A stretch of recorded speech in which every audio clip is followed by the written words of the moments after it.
Ajatus on se, että tammikuussa lähtee tavaraa. Piparit on lähtenyt jo 3 kuukautta ja Korput ja Donitsit tulee sitten markkinaan tammikuussa.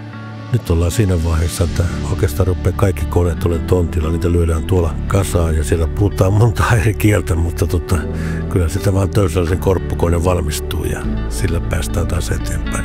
Siellä on miehiä Suomesta ja Ruotsista ja Tanskasta ja Saksasta ja Italiasta. Lyödään kiinni uunia, repiää ja kaikenlaista, mutta on kova touhu päällä ja tavoitteena meillä on, että jouluviikolla me ollaan koneita valmiina ja sen jälkeen päästään sitten koekäyttämään ja ajamaan tuotantoa ylös.